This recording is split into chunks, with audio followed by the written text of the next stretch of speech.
नमस्कार, insider live में आपका स्वागत है। आपके साथ में मैं हूं अनामिका। तो कश्मीर ने एक बार फिर से एक और बिहारी की जान ले ली। जी हां, कश्मीर में लगातार दूसरे राज्यों से आए लोगों को निशाना बनाया जा रहा है और आतंकवादी लगातार इन लोगों पर हमला कर रहे हैं। गुरुवार शाम यानी कि कल शाम एक और बिहारी की मौत जो है वो कश्मीर में हो गई। कश्मीर में एक बिहारी फिर से आतंकवादियों का निशाना बन गया।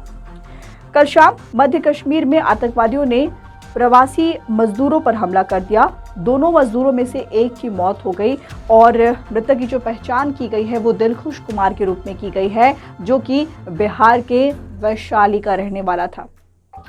ऐसा नहीं है कि दिलखुश कुमार पहला बिहारी है जिसकी मौत कश्मीर में हुई है या फिर जिसको निशाना बनाया गया है कश्मीर में, बल्कि अगर पिछले साल की बात करें, 2021 की बात करें, अक्टूबर महीने की बात करें तो 3 बिहारियों को निशाना बनाया गया था कश्मीर में। जी हाँ, साल 2021 के अक्टूबर महीने में कश्मीर में बिहार के 3 मजदूरों की हत्या की गई थी, जिनका नाम है राजा ऋषिदेव, योगेंद्र ऋषिदेव और वीरेंद्र पासवान। उस वक्त टारगेट किलिंग की बात सामने आई थी और इसको लेकर के मुख्यमंत्री नीतीश कुमार ने जम्मू कश्मीर के उपराज्यपाल मनोज सिन्हा से बात भी की थी। लेकिन इस बार सियासत कुछ ऐसी हो रही है। दिलखुश कुमार की मौत के बाद, जो कि बिहार के वैशाली का रहने वाला था, उसकी मौत के बाद अब जो है वो सियासत रुकने का नाम नहीं ले रही है। तमाम जो राजनीतिक पार्टियां हैं वो सरकार से लगातार सवाल पूछ रही हैं और सरकार पर हमलावर है। चाहे हम कांग्रेस की बात कर ले, चाहे हम राजद पार्टी की बात कर ले, ये सभी लोग सरकार पर सवालिया निशान उठा रहे हैं। अगर हम राजद की बात करते हैं तो राजद जो है वो साफ तौर पर कह रही है कि बिहार में 17 साल से नीतीश कुमार लगातार सत्ता में बैठे हुए हैं और इसके बावजूद बिहार में ना तो पलायन रुक रहा है और ना ही बाहर में बिहारी लोग जो काम करने के लिए जाते हैं उनकी हत्या। 17 साल की सरकार की उपलब्धि क्या है, इसका जवाब सरकार को देना होगा।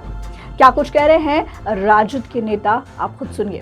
नीतीश सरकार को बिहार में शासन करने से 17 साल पूरे हो गए।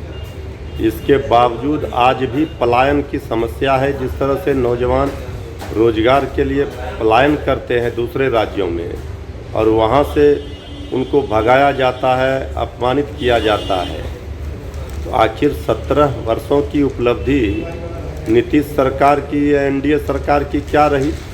डबल इंजन की सरकार है और यहाँ रोजगार के संसाधन उपलब्ध नहीं कराए गए। बिहार को नीति आयोग की रिपोर्ट में अंतिम पायदान पर दिखाया गया फिसड्डी राज्य है।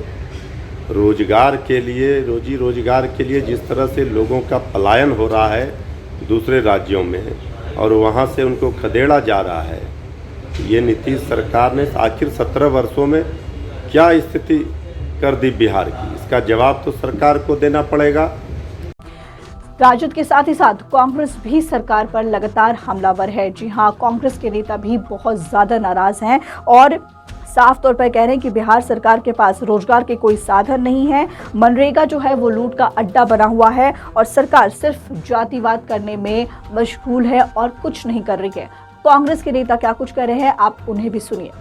देखिए, कोरोना काल में ये बताया गया कि तकरीबन 8 से 12 लाख के बीच प्रवासी मजदूर बिहार लौटे हैं। आफ्टर कोरोना ये सारे मजदूर फिर बाहर चले गए। क्यों चले गए भाई? क्योंकि आपके यहाँ रोजगार का कोई साधन नहीं है। आपने मनरेगा को लूट का अड्डा बना रखा है। आपने रोजगार के सारे अवसर खत्म कर रखे हैं। नीतीश कुमार सिर्फ जातिवाद की राजनीति में मशगूल है। सहयोगी भाजपा सिर्फ सांप्रदायिक राजनीति में मशगूल है और आम बिहारी बिहार के बाहर गम खा रहा है, गालियां खा रहा है, मार खा रहा है।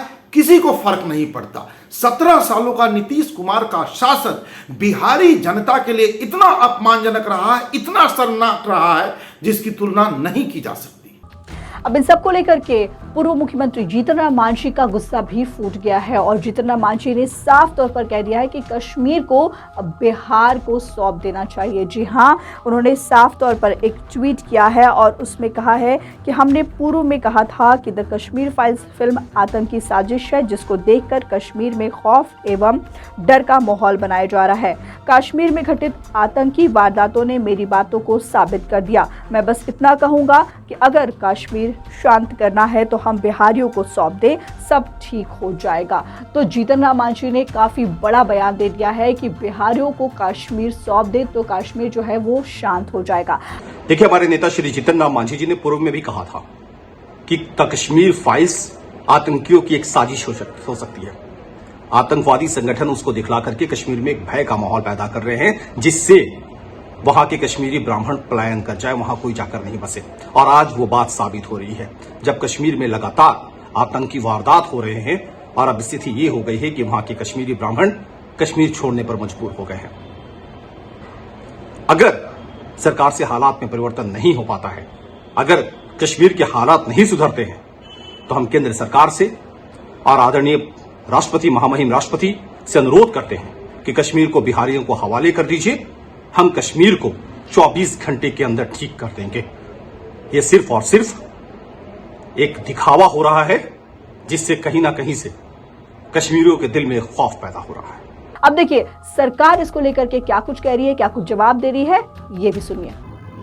कश्मीर इस देश का मुकुट है और महत्वपूर्ण विषय यह है कि कश्मीर में जो घटनाएं हो रही हैं वह बिहार के मजदूरों के साथ, राजस्थान के बैंक मैनेजर नौजवान जिसकी बहुत ही कम उम्र, तो स्वाभाविक रूप से यह चिंता का विषय है कि ऐसे समय में जब कश्मीर में राजनीतिक फैसले लिए गए और उसके बाद ऐसी दुखद घटनाएं हो रही हैं, तो हम उम्मीद करते हैं कि केंद्र सरकार इस मामले को अविलंब, बगैर कोई देर किए, जो भी सक्षम और सार्थक उपाय हैं उसको अविलंब कड़ी कार्रवाई के रूप में यह किया जाना आवश्यक है।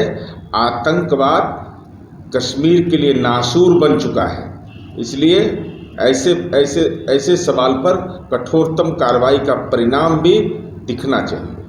तो आपने देखा कि किस तरीके से कश्मीर में एक और बिहारी की मौत के बाद में सियासत जो है वो गर्म हो रही है और ये काफी ज्यादा आगे और बड़ा रूप लेने वाली है। फिलहाल इस खबर में इतना ही। अनामिका को दीजिए इजाजत। नमस्कार।